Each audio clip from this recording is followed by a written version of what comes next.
photograph from the day of Franklin Delano Roosevelt's inauguration in 1833.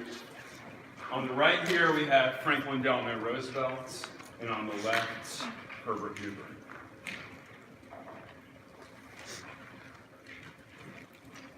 Fairly famous moments.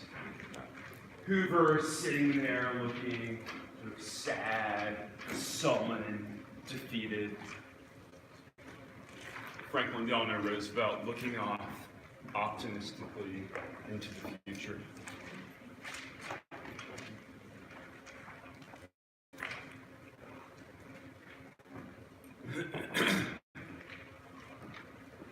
Herbert Hoover was dealt a fairly bad hand as president. Elected in 1928, comes into office in 1929. Almost immediately, the stock market collapses. Very unfair to blame Herbert Hoover for this turn of events.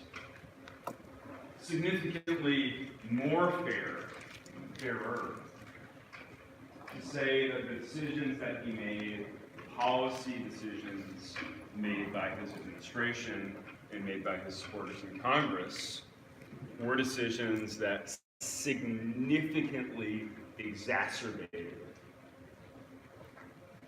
the decline of the economy. Raising taxes, raising tariffs, attempting to balance the budget. Nothing wrong with balancing a budget. Attempting to balance the budget. Raising interest rates.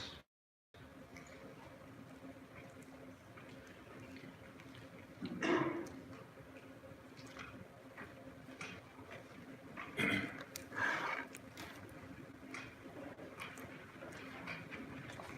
talked a little bit on Tuesday about what happened in 1929, about the responses put in place by the Hoover administration, put in place by the United States Congress. We talked a little bit about some of the problems with these responses, the ways in which they might have exacerbated, 2 times in one lecture, exacerbated emerging issues in the economy.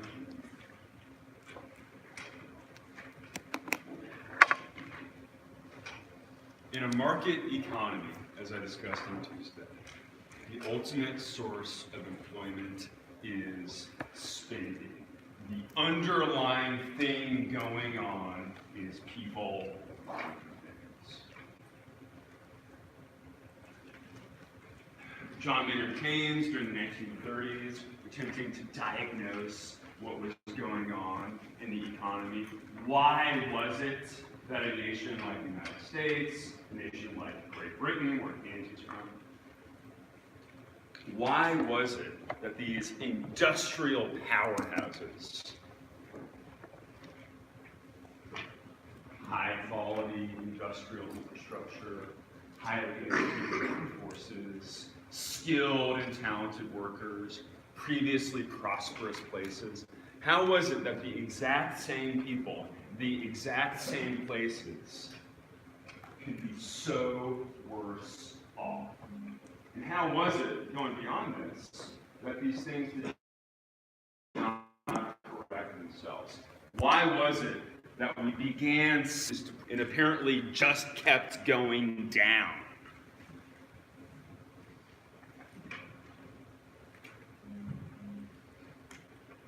Keynes, attempting to explain this, pointed to 2 major forms of spending. Number 1, as we discussed on Tuesday, consumer spending.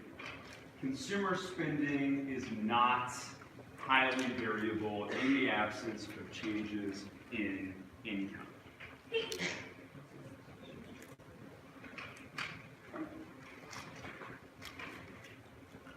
For the most part, consumer spending responds to increases in decreases in income. When I have less money in my pocket, when other people have less money in their pockets, they spend less money on consumer goods. They go out less often. They give lower tips. They're less likely to go to the bowling alley. What hobbies do you all have? Hobbies? Running, reading. Running, that's a very, very inexpensive hobby. Biking? Baking? What? Hunting? People are, you said baking, but not biking. People are less likely to buy new bicycles, new guns. What do you like to hunt? Mostly.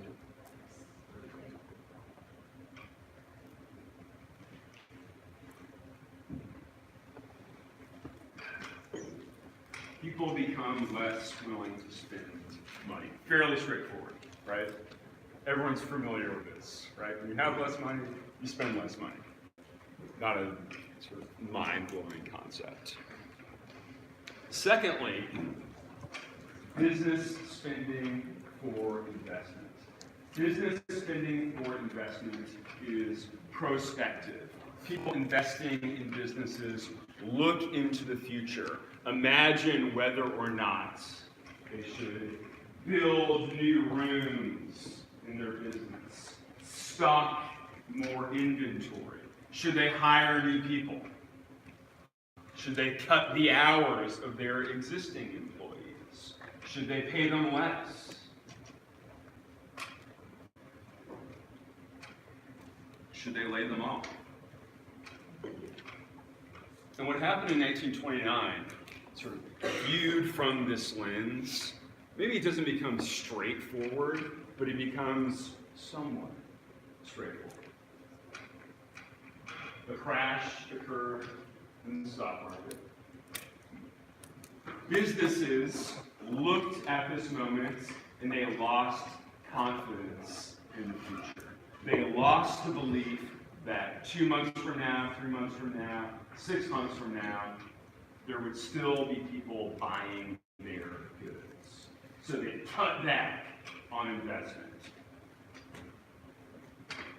They produced fewer items. They laid off the people who made those items. They did not engage in the expansion of their businesses. All of these things, in turn, fed back into the economy. The guys who worked at the factory, making the, I don't know, what do you bake with? Flour. Where are the pots? The guys who worked at the factory, making the pans, making the shoes, making the pants, making the other things that you go out and buy, had their hours reduced, they lost their jobs. All of this industrial plant ground to a halt. All of the people in the service industry, waiters, waitresses, the cooks, all of these people found themselves with reduced wages, reduced hours, fewer jobs, meaning that consumer demand decreased. Businesses looked at decreasing consumer demand and said, well, we better not invest in the future anymore. Confidence is a really amazing thing. And in the economy, it is absolutely fundamental. It's absolutely fundamental. When businesses lose confidence, when consumers lose confidence, it's entirely possible that we will enter into a downward spiral like that of 1929.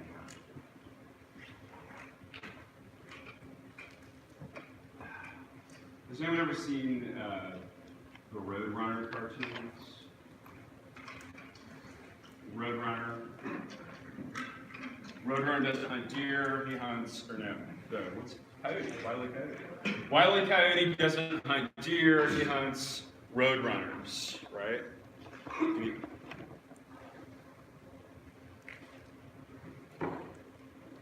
Wile E. Coyote. He runs around, he's got a knife, and he's got a spoon and a fork. Probably just a fork and a knife. He's got a fork and a knife. He runs after the Roadrunner, and he's always trying to capture the Roadrunner, right? I guess he wants to murder and eat the Roadrunner. I've never seen that version. He wants to murder and eat the Roadrunner, right? And very often he'll do things like dynamite a bridge, right? One of his favorite techniques in trying to murder, dismember, and eat the Roadrunner.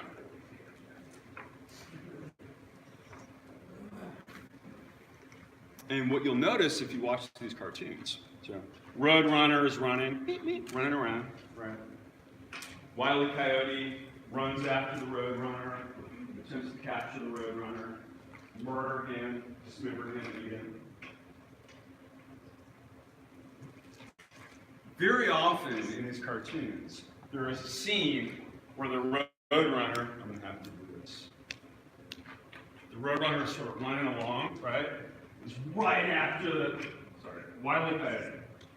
I'm Wile E. Coyote, Roadrunner's over there. Everyone with me? What is happening in this bus? I'm Wile E. Coyote, the Roadrunner. Runs after the Roadrunner, right? I look down. Right. Recreate. Runs after the Roadrunner. Looks down and notices that there's absolutely nothing under him.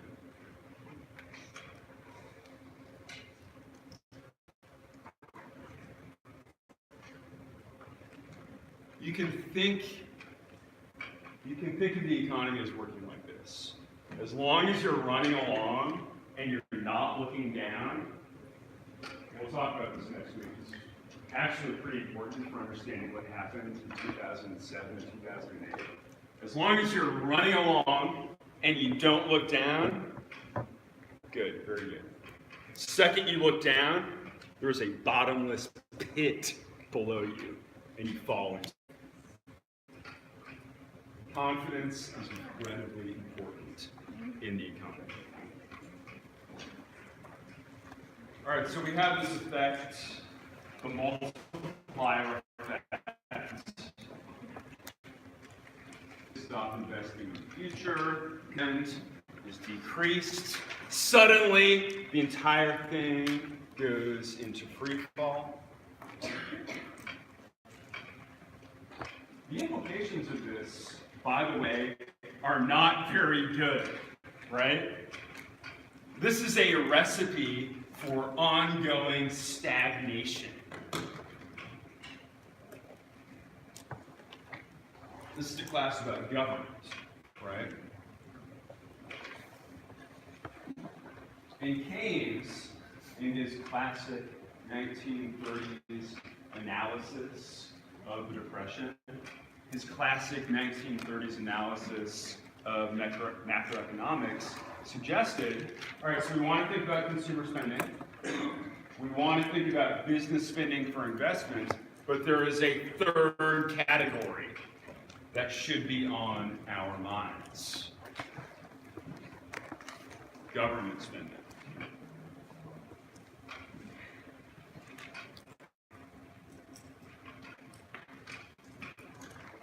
The classical economics that Keynes was writing in response to had argued for a long time that when things like this happen, when the bottom falls out, you start falling into a bottomless pit, eventually markets will become self-correcting. Keynes's analysis suggested that this was completely wrong. As long as there was pessimism in the economy, as long as businesses did not invest in the future, consumer demand would remain depressed and the economy would just sort of keep flailing indefinitely. But Keynes, responding to the classical school, said, yeah, maybe in the long run, these things work out. Maybe over 50 years or 70 years, everything goes back to the way that it was beforehand. But in the long run, we're all dead. In the long run, we're all dead.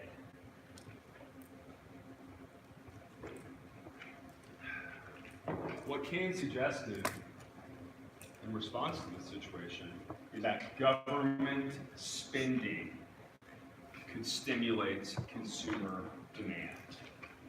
Government spending can stimulate consumer demand.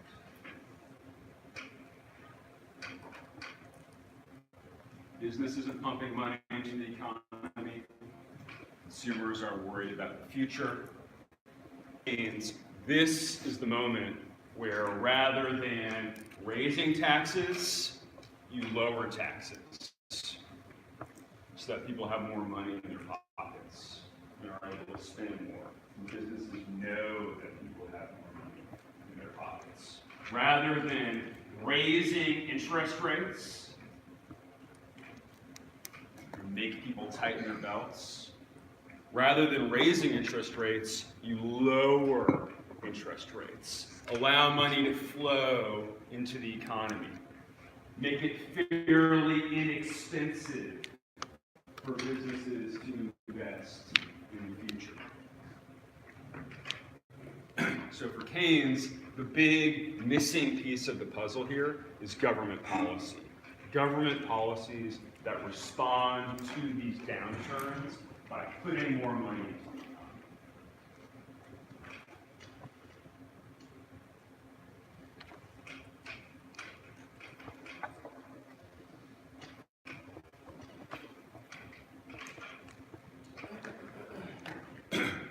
So at some level, what happened in 1929, what happened in 2008, the collapse of 2008, at some level, these are economic events, right? But at another level, these are events that are deeply interconnected with political decisions, with decisions that are made by government. And we know there's one thing that political science can tell you.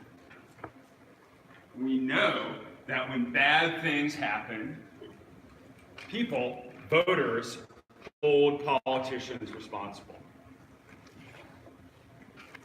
Amazingly, there's a lot of research on this topic. It seems fairly obvious now that I'm saying it's really. There's good research on the impact of shark attacks, for instance, on politics. It's been demonstrated that shark attacks during 1916 negatively impacted Woodrow Wilson's performance in that presidential election.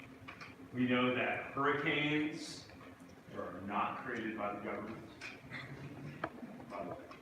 We know that hurricanes, voters hold responsible politicians for hurricanes.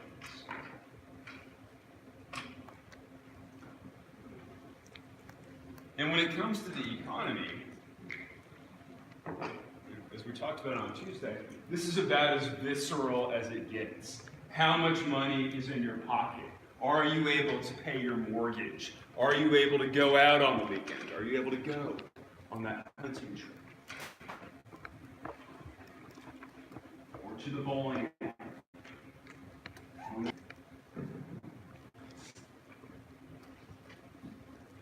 Voters hold politicians responsible for what is going on in the economy. That doesn't mean that politicians are in control of the economy. Very often, you will hear political leaders, people running for state governor or presidency, tell you that they can fix the economy. You should be very wary of claims like that. Very, very, very, very wary.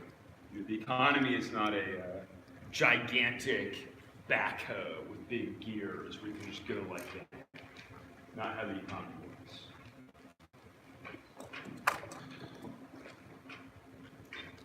But the economy is political. It's influenced by politics. It influences politics. and it's shaped by decisions that are made by all of us and also by government, by business, etc.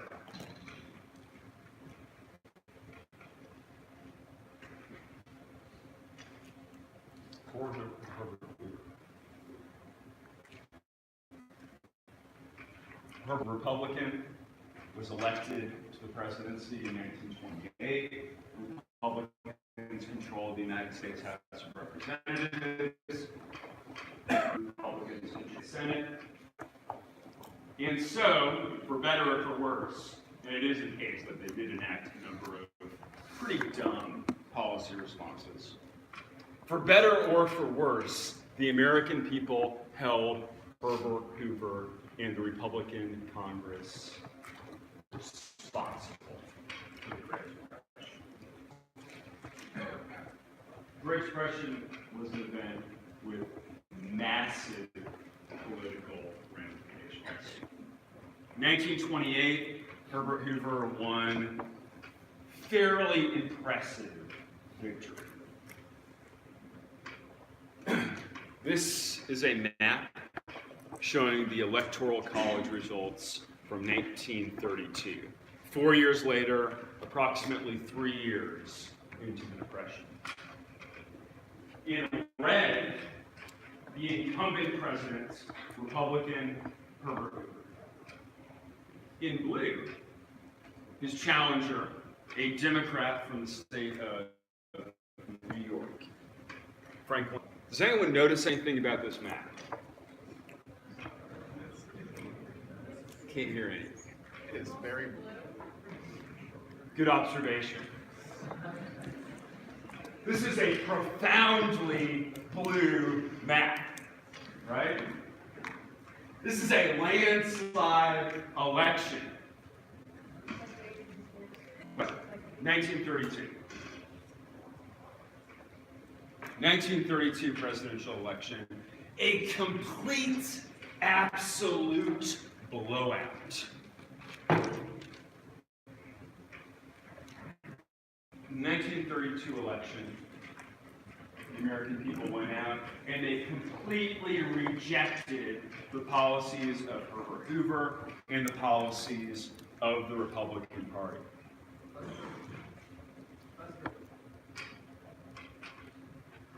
How often has there been that big of a change from going from Republican straight to Democrat or Democrat all the way? This is very, very, very, very, very rare. Especially in terms of partisan control. We'll talk about parties, but prior to this, the Republican Party had been the dominant political party for a very long period of time. After this, after the election in 1932, the Democratic Party became the dominant political party for a very, very, very, even a very long period of time. So this is pretty rare. Sometimes these are called critical elections, moments where people look at the reigning regime and completely reject it. Moments when party alignments change massively. Rare. Yes? I know a lot of times it's hard to, how close is the popular vote itself? Because Not close. This is not one of these. So in the most recent election, as you probably are aware, Donald Trump won the Electoral College while getting beat by almost 3 million votes in the popular vote. A similar thing happened even closer in 2000 when y'all were just little babies. 2000? Yeah. All right. I can never tell when you were born. It gets, every year it's more and more confusing to me. Really? You were born in 1999? Makes sense, right? So in 2016, also in 2000, President Bush lost the popular vote, not by very much, lost the popular vote and won the Electoral College. This is not that type of moment. This was a popular vote below along the good question. You know, what strikes me about this, the red states that are there, Yeah. more implications of what was happening in that area that made them, I'll go that way since the whole country was affected and voting blue as a response to that. Yeah, good question. So that will require a little bit of historical background.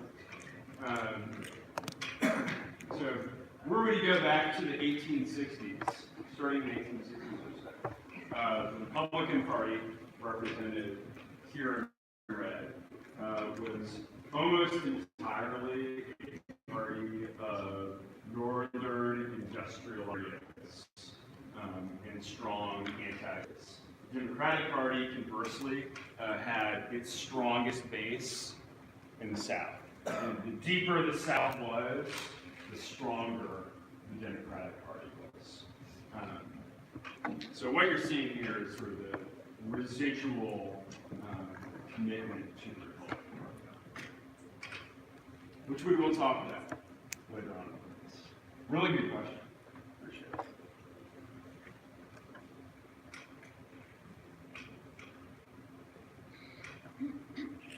1932. A moment in which the American people came out, looked at the reigning regime, and knocked it over, replaced it with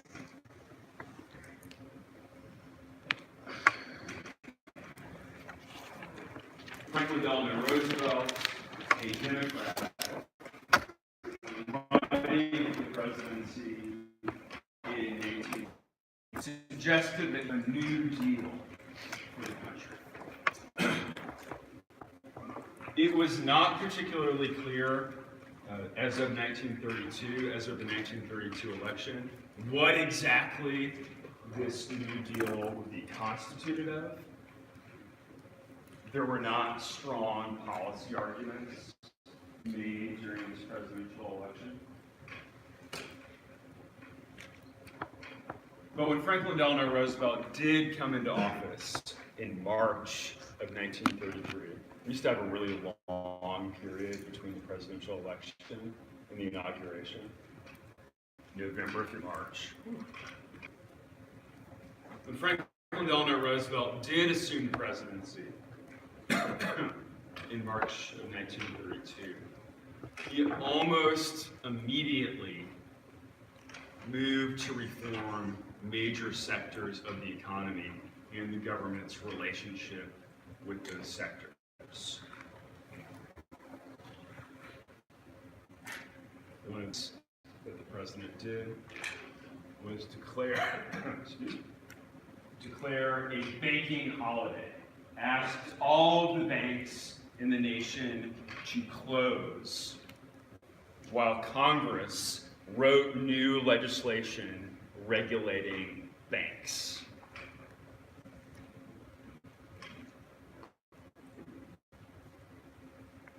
Swiftly, during 1933, Congress passed the Emergency Banking Act, putting in place over banks.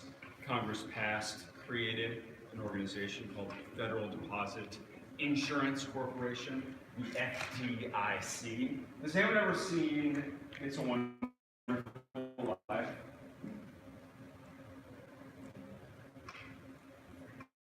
I haven't seen it in a really long time, but the plot, I understand it, and I have seen it, revolves around a run on a bank.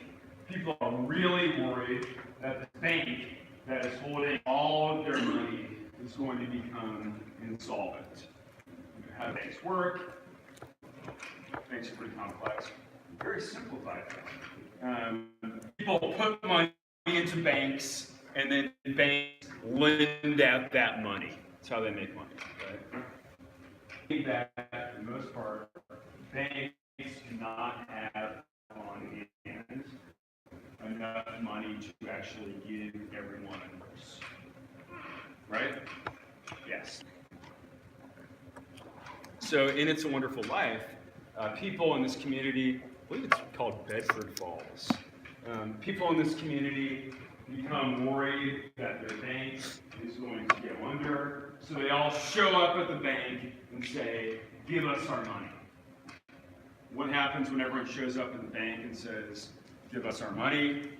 The bank doesn't have enough money, right? And the bank collapses. It was designed and has been incredibly successful.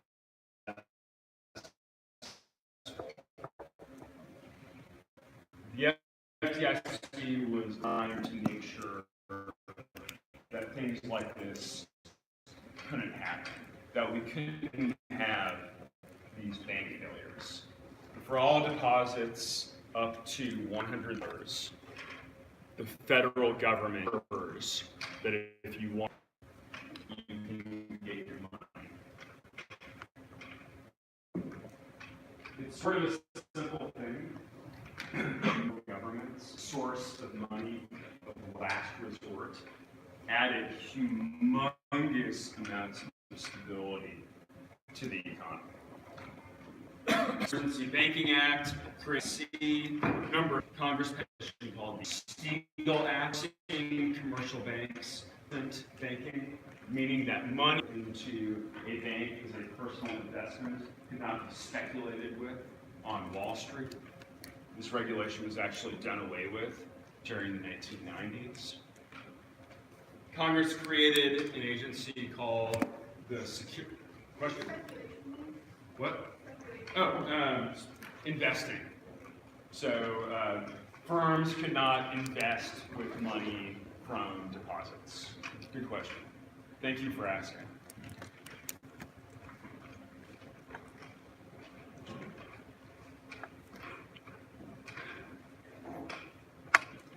So Congress creates the FDIC, Congress passes the Glass-Steagall Act, Congress creates the Securities and Exchange Commission, currently closed. The Securities and Exchange Commission regulates Wall Street to ensure the transparency of securities. Works to make sure that these things that we all, as a people, as businesses, are investing in are sound, and that there's information about what these businesses are doing that is publicly available. Yeah? So the SEC is closed. If it's closed on the Yeah, I think so. Yeah, I'm not sure if it's fully closed. I think it's partially closed. Right now, the big issue is that they cannot initial public offerings. So new big corporations can't go public.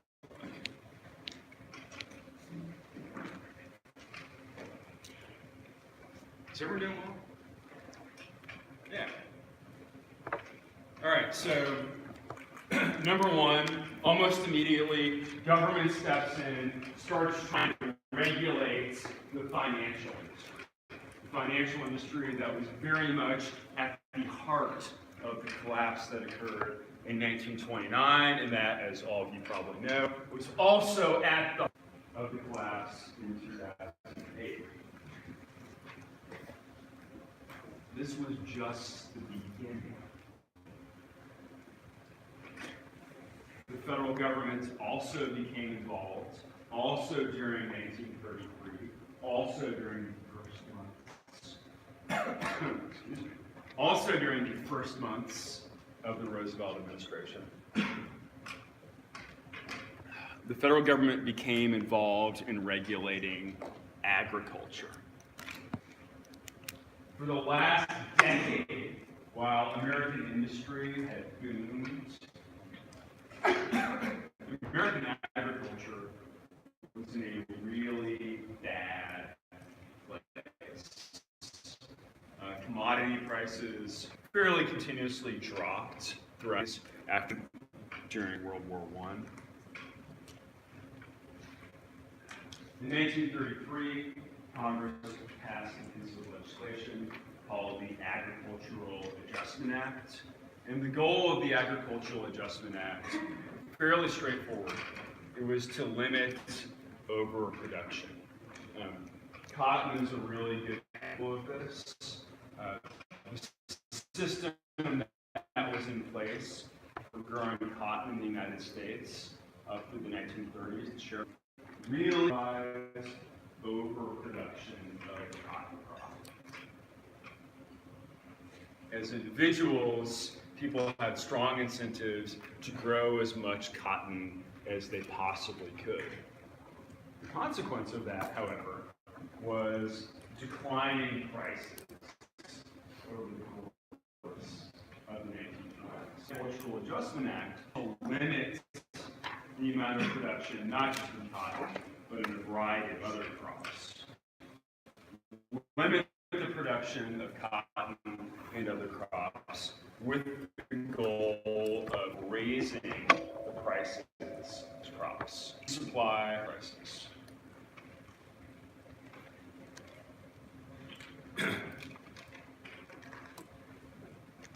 These are pretty major things, right? If you think about it. The government very suddenly, over the course of a few months, the government very suddenly and saying, banks throughout the nation, you are going to be heavily regulated. We're going to do everything that we can to make that our financial sector remain strong. Agriculture, you are also going to be heavily regulated. We, the federal government, are going to tell you how much cotton you can grow, how much wheat you can grow, how much tobacco you can grow.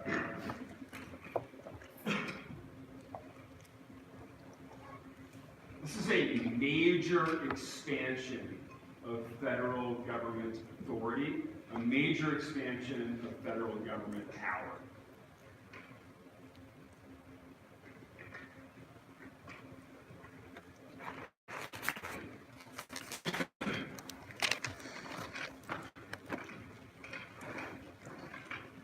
All right, so we have regulation of the financial industry, we have regulation of agriculture.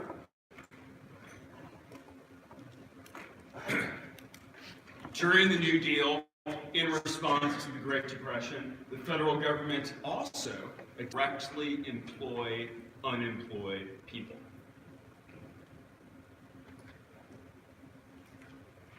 The federal government created a program called the Civilian Conservation Corps,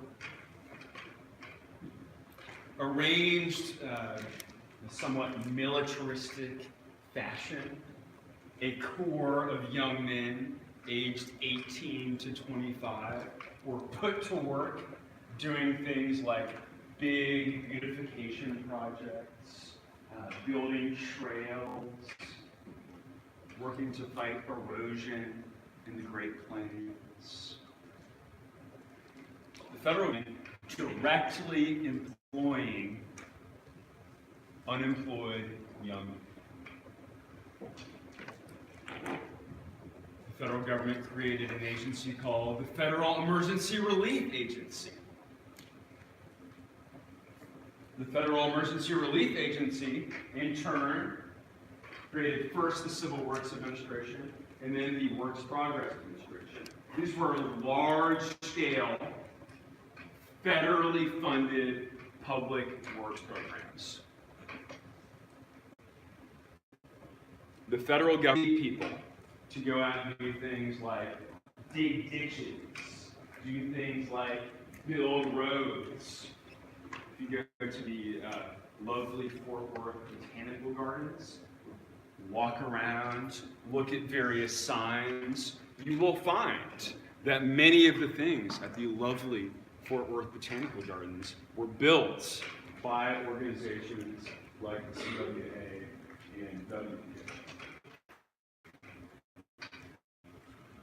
They built airports across town from San Antonio, Texas. They built the Riverwalk in San Antonio, Texas.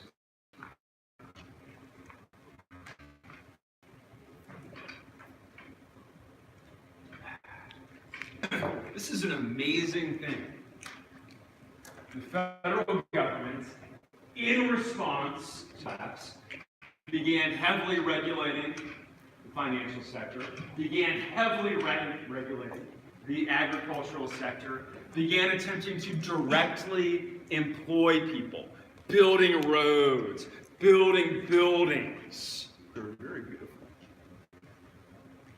Across the United States of America.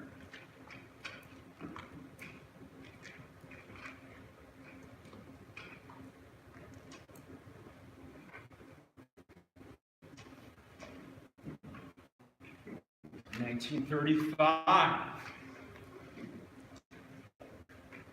Congress passed and the President signed the Social Security Act. We'll talk about that at some future date. Age insurance.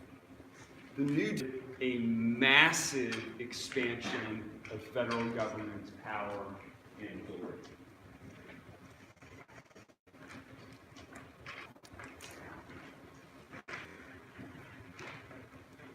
All right, so at this point, I think we have a pretty good sense, one, of what the Hoover administration did in response to the Depression. Attempt to balance the budget, raising tariffs, raising taxes, cutting reserves, interest rates.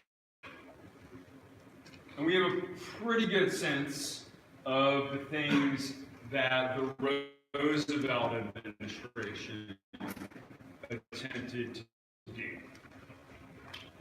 Regulation of the financial industry, regulation of direct works programs.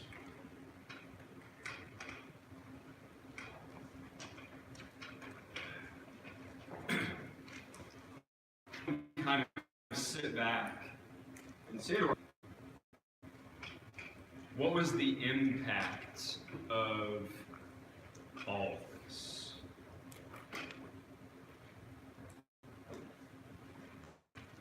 The argument made by Keynes, if consumer demand is in the gutter,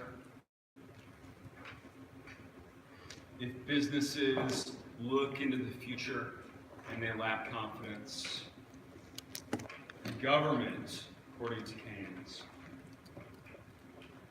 should do everything that it can to make money flow into the economy. So what was this? One, at a bare minimum, people gained some confidence that the government was attempting to do something. Roosevelt was reelected in 1936. He was reelected again in 1940, and he was reelected again, it's 4 times, reelected again.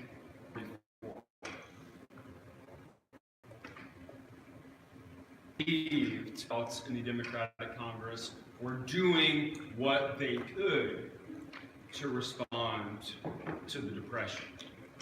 And that in itself means of raising consumer confidence.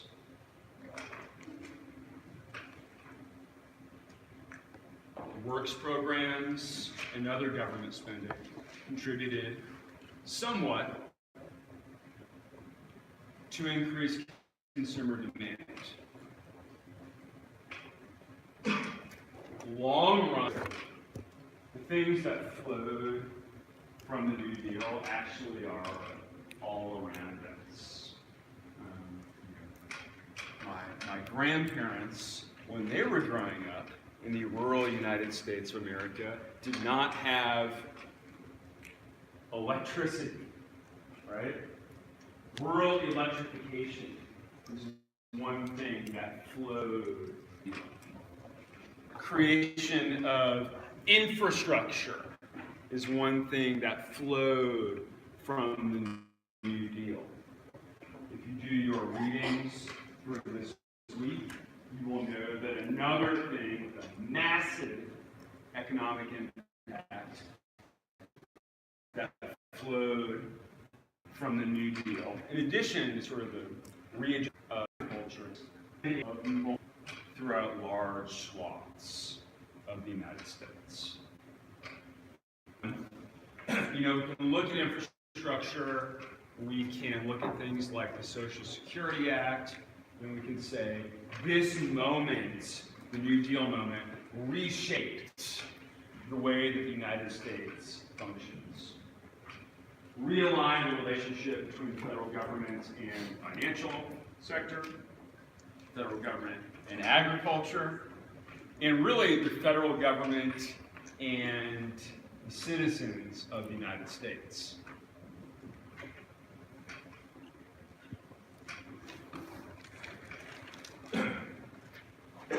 This does not mean, however, that suddenly in 1933 we funneled a bunch of money into the economy and everything's.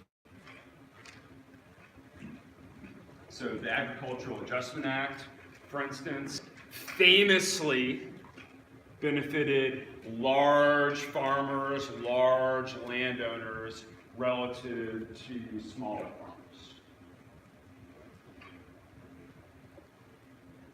There was not, suddenly in 1934, as a consequence of new financial regulations in the economy, it turned upwards after 1933. But it wasn't suddenly 1928.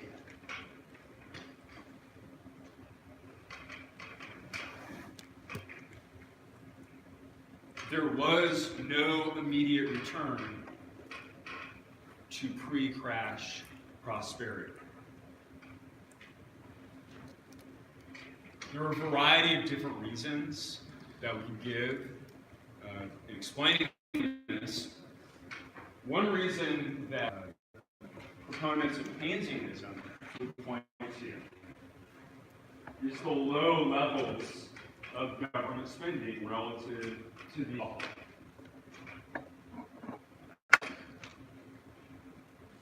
Franklin Delano Roosevelt, just like Herbert Hoover, believed very strongly that it was critical that we balance budgets. He was not willing to funnel massive money. He was wanting some money into the economy. And most prominent Keynesians will tell you that if you start an economy that's gone into complete free fall, you need to funnel a bunch of money into that economy. Number two, all of these things that the federal government did, they had a tendency to make people feel more comfortable, consumers, but they also had a tendency to worry business.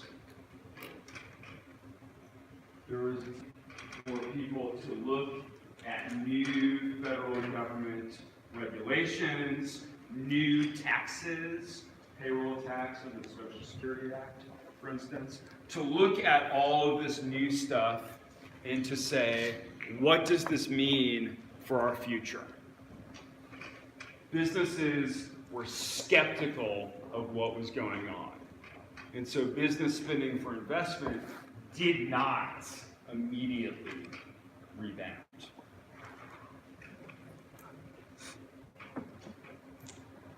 I love this clip.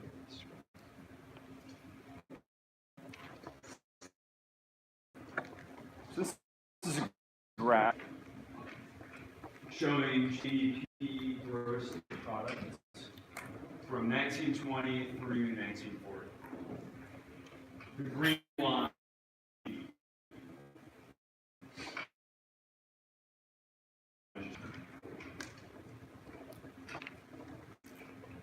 so throughout the 1920s, very significant boom, 1929, absolute. 1929, massive collapse. After 1933, an increase all the way to 1907. The federal government pulled back on many of the big public works expenditures that it had been engaged in. Sucked a bunch of money out of the economy. A consequence of this, an immediate consequence, was a new recession, the so-called Roosevelt recession.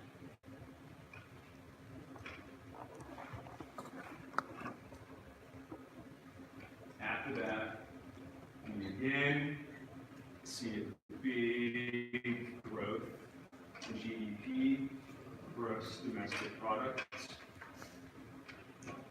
GDP began exploding at the end of the 1930s and to do so throughout the 1940s because the United States of America began mobilizing for World War II. Started pouring humongous amounts of money into building tanks, into building aircrafts.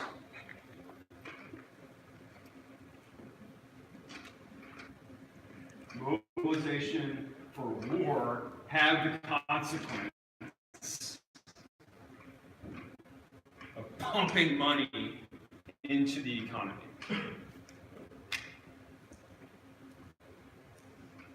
Keynes, of course, created war too, although he actually did predict it all the way back in the 1910s.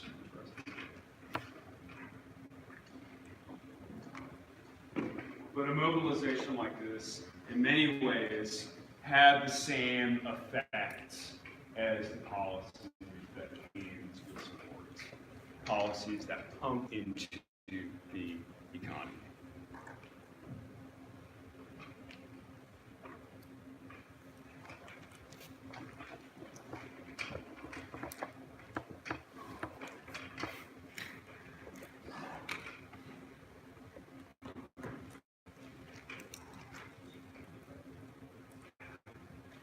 I love this stuff. I love this stuff, one, because it really matters people's lives, genuinely in what our lives look like on a day-to-day basis. And number two, because it raises humongous questions.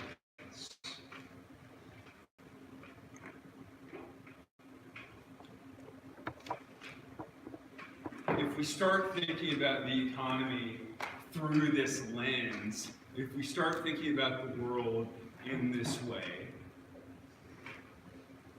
we are very, very, very, very, very close to entering politically fraught territory. We're in dangerous territory. Thinking about what happened during the Hoover years, thinking about what happened under Roosevelt, successes were,